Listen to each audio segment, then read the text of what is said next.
I hate to be that guy, but the reality is in week 1 of fantasy football, there will be players who bust on your fantasy roster. So in today's video, we're talking about more than 7 names that I believe could be ticking time bombs and be the reason you take an L in week 1, so you might have better options. All right, starting off with Calvin Ridley at the Denver Broncos. And I want to be very clear, okay? If the players I talk about in today's video are your clear best option, I'm not telling you to start some nobody on your bench. I'm just telling you, be cautious. Now, the Broncos are a terrible matchup for Calvin Ridley. Last year, they were middle of the pack as a matchup, but more times than not, your number 1 wide receiver was locked down against the Denver secondary. And I think we all know why. We'll talk about that in a second. But to recap, last year, DK Metcalf had under 30 yards, under 6 fantasy points. George Pickens under 30 yards, under 5 fantasy points. Mike Evans under 20 yards, under 4 fantasy points. Wilson at 40. Drake London had 60 yards and under 10 fantasy points. The Broncos defense last year gave up the 9th fewest total yards and the 3rd fewest total points to opposing offenses. And earlier I said, I think we all know why, but in case you missed out on what I was saying there, because Patrick Surtain is that dude. PS2 is a lockdown cornerback. There's a reason he's a top 5 paid cornerback annually, up there with the Derek Stingleys and Sauce Gardners of the world. Now, even worse for Ridley in week 1 is that Tennessee has the lowest implied team point total according to Vegas at 17.75 points. So Vegas projects the Titans to score the fewest points of any NFL team this week. So not only is it a less than ideal matchup, a terrible elite cornerback he's going to have to face with very few weapons to kind of like pull the defense's attention away from Ridley. But we also have to consider that as much as we all like Cam Ward, the odds are it's highly unlikely he's going to be reliable for Calvin Ridley in his first ever start. Everyone has said this. You've watched so much content, I'm sure, and everybody is spewing out of their mouth, well, this year's Jaden Daniels and Terry McLaurin duo is Cam Ward and Calvin Ridley. Everybody is saying that. That's why they're selling you on Calvin Ridley. What could he be if Cam Ward is great? Now, that would be best case scenario, right? Can we agree? If this is this year's Jaden Daniels and Terry McLaurin, best case scenario for Calvin Ridley.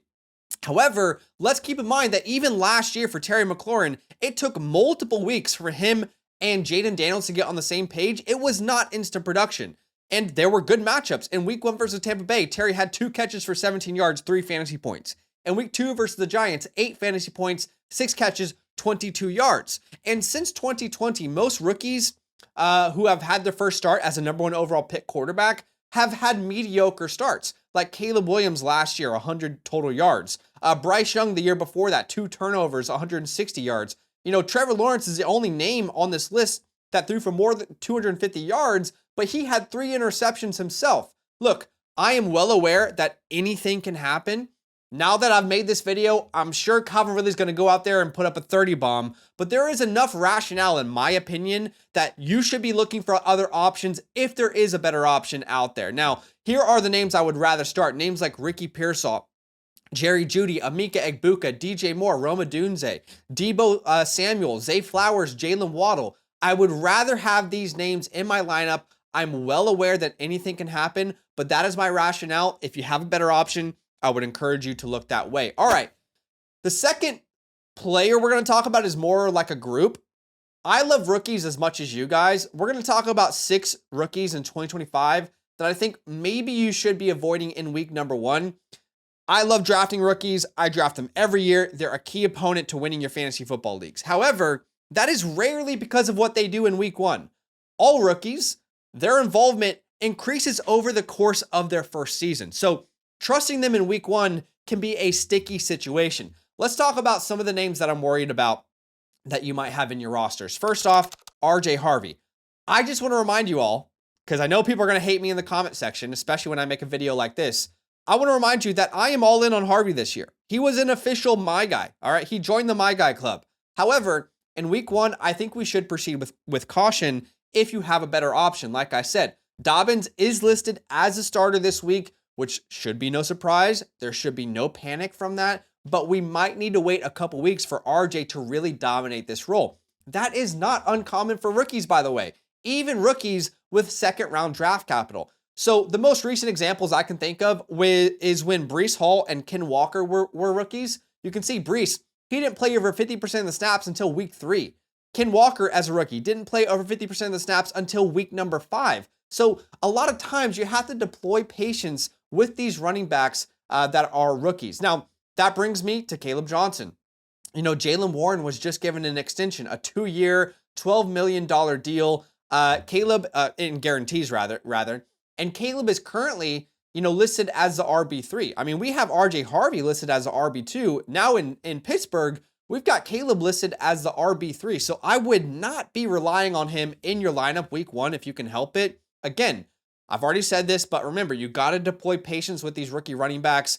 You know, Breece and Ken had 2nd-round draft capital. Ken Walker, or Caleb Johnson, on the other hand, was drafted in the 3rd round, so you might need to deploy even more caution with him. That brings us to the biggest hype name for the rookies this year. That is Bill Krosky-Merritt. Bill. Well, Washington released their depth chart, and they currently have Bill as 4th. Now, I think that's all a bit of a fugazi, but I think it will show you that you should be cautious in week 1. I don't think he should be out there in anyone's lineup. I would say 99.9% of the people out there have a better option than trusting Bill Krosky-Merritt in week number 1. I love him. I think he has great upside, but not in my week 1 lineups. All right. Colston Loveland, again, another name I prefer to wait and see. There's a lot of competition there in Chicago. Cam Ward and JJ McCarthy, again, more often than not, rookie quarterbacks in their first start, not something you want to be a part of for fantasy football. Early, we referenced the number 1 overall picks, so keep these guys out of your lineups. Now, look, news is constantly changing. You know, injuries, trades, depth charts are changing. So in order for you to have the latest information and to be completely prepared for your fantasy season, the 2025 season pass is a must-have. It's a $34 one-time purchase when you use the promo code LAND. Check out the pinned comment. It's about $2 per week for the entire season, and you're going to get season-long access to my in-season rankings, like weekly, as well as rest of season, so you'll always know where I stand up to the minute I hit submit. You'll get access to some vouchers to come ask us questions on the live stream, as well as all the premium tools like the trade calculator, etc. on the Flock site. Look, create a free account. Check out the pinned comment. Create a free account with the code LAND. Use the My Team Analyzer, and if you see any value in it, then you can sign up. No pressure, okay? Let's jump to another name here, DK Metcalf. Now, again, I just know everybody who owns these players is going to be mad at me in this video. But I'm telling you why it could not work out, and then you have to be a big boy and make your own decisions. The Jets last year were the 7th worst matchup for your wide receiver.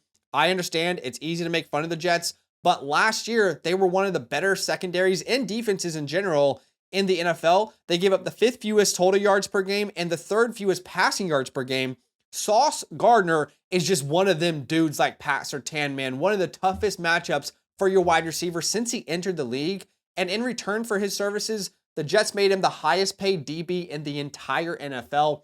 And this game, by the way, Steelers-Jets, is the lowest over-under of the entire week at 38.5 points. So this has all of the feelings of a low-scoring, defensive-focused type of game. And again, I'm not anti-Metcalf this year, but I could just see him having a rough start to his season. We all know Rodgers loves his wide receiver 1, but let me ask you this. Do you think Metcalf is like superior to Garrett Wilson? I personally do not.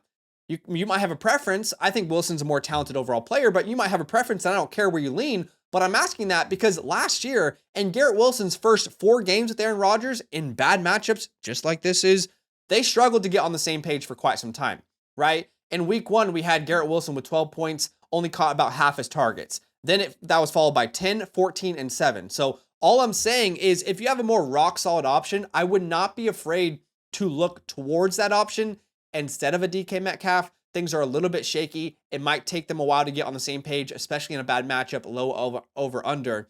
I would rather start names like T-Mac McMillan, right? I trust him. There's no one to target, and it's a better matchup.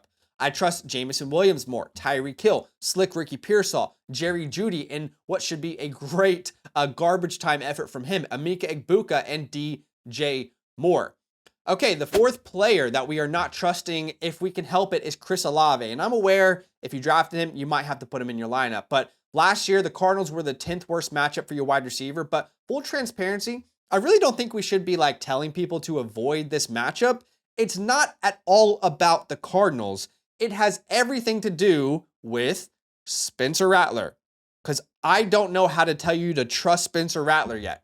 And unfortunately, that is who is going to be throwing Olave passes. It was not good in 2024. Rattler had 5 starts in 2024, and the reception yardage high for his top wide receiver in those 5 games was 57 yards. That was Cedric Wilson Jr.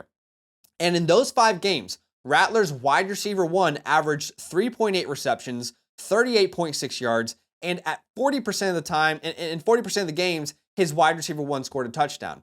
And by the way, Vegas certainly doesn't seem to have any confidence in the Saints either. They have the second lowest implied team point total of the week at 18.5.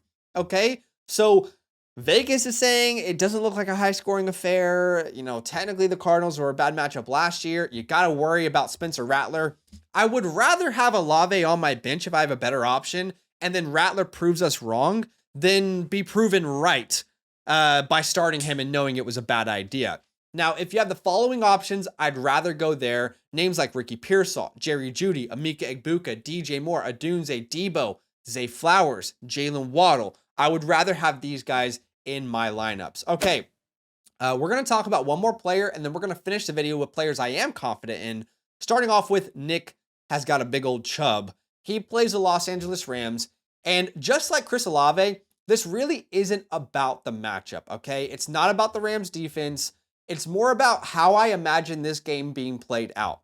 So if you look at the over-under here, it's 44.5. That's fine. That's healthy. But then if you look at the spread, the Texans are underdogs heading to Los Angeles. This is not a home game for Texas. They will be in LA, with the Rams playing at home.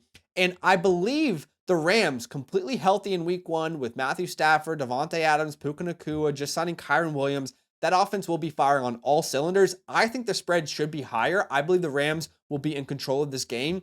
And because I'm projecting the Texans to be down for the majority of the game, I don't think they're going to be able to run the ball, which means Nick Chubb will potentially be useless to them in most of the second half. And it doesn't help, by the way, that the Texans currently have the 9th lowest implied team point total of the week. And this is really what this all comes down to.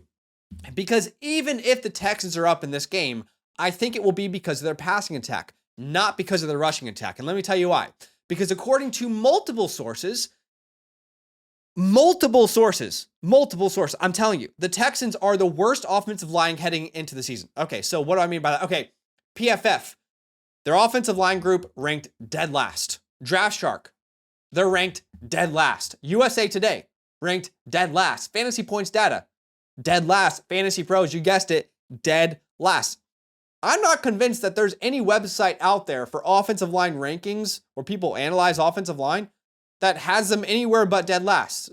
So that is all my concerns. And by the way, those are the concerns without even mentioning that Chubb could just be toast at this point of his career. So I'm majorly concerned. I would rather start names like J.K. Dobbins, Austin Eckler in a much better offense, Travis Etienne or Tank Bigsby in that offense, that matchup versus Carolina.